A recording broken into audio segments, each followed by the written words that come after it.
This is your math gal, Julie Harland. Please visit my website at yourmathgal.com, where all of my videos are organized by topic. This is our 10th example, solving basic equations that have fractions. So we just have one term on each side and call that a basic equation.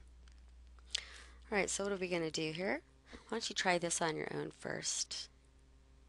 Okay, we have 3/8 x equals -4/5. So one way of solving for x is multiplying both sides by the coefficient of x so that you have what 1x equals. So that's 8/3 on each side. So that gives me x equals, all right. Now, on the right-hand side, I have a negative times a positive. So remember, that means the answer is negative. And let's see, does anything cancel at all? No. So I just multiply across. 4 times 8 is 32. And 5 times 3 is 15. And that's our answer. By the way, you could write that as a -32 in the numerator over 15 as well. Okay, it's up to you. Okay, now the second method, 3/8 x equals -4/5. For those of you who want to clear the denominators first, to say, well, I'm going to look at the denominators and I want to write an equation without any fractions, so we can multiply both sides by the least common denominator. So I've got an 8 and a 5 in the denominator. So the least common denominator is 8 times 5, which is 40. So I can multiply both sides by 40. And if you want, instead of writing 40, you could write 8 times 5. In fact, just to make it a little bit more interesting, how about on the right-hand side, I write it as 8 times 5. That's the same thing. Doesn't matter if I write 8 times 5 or I write 40. So now when I cancel, the 8 goes into the 45 times, and look what it looks like over here. I can just easily cancel the 5 and 5. If I would have written 40, I would have canceled and written an 8 anyway. So what do I have on the left-hand side? I've got 5 times 3x, which is 15x, equals, and I've got a negative sign, so it's negative. 4 times 8 is 32. So we divide both sides by 15.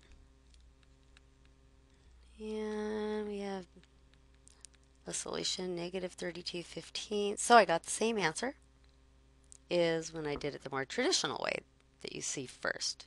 Most people are going to solve it the way I do up here. It's nice to understand that you could always multiply both sides by the least common denominator, because later in this video series we'll be doing some problems where there's a couple terms on each side, and it will be easier to multiply both sides of the equation by the least common denominator for your first step. Okay, let's check our answer.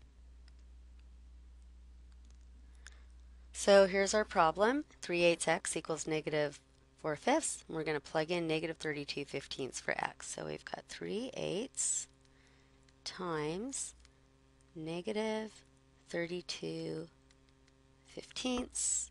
And we're going to see if anything cancels. And actually, I'm going to note that this is a positive times a negative number. So my answer, when I multiply, is going to be negative. And then I'm going to do my canceling. 8 goes into 32 4 times. Okay. And also, I can cancel where the 3 and the 15 are. 1, and that would be a 5, right? Dividing each of those by 3. So I'm left with a 4 in the numerator, 5 in the denominator. Okay, so the left-hand side cancels to -4/5. Now sometimes people just multiply these across, 3 times -32 and 8 times 15, and then reduce. That's fine. You're just going to have bigger numbers. I mean, you'll end up with bigger numbers before you start reducing. On the right-hand side, it's already reduced. And so we could see we got the same number on each side. So our solution is correct. -32/15 was the correct solution. Again, you could write that as a mixed number or a decimal, but it will be a repeating decimal. Or you could just leave it as a reduced improper fraction. and we could put it in the solution set braces to show it's a solution. It's the one and only solution to that problem, in fact. This is your Math Gal, Julie Harland. Please visit my website at yourmathgal.com, where all of my videos are organized by topic.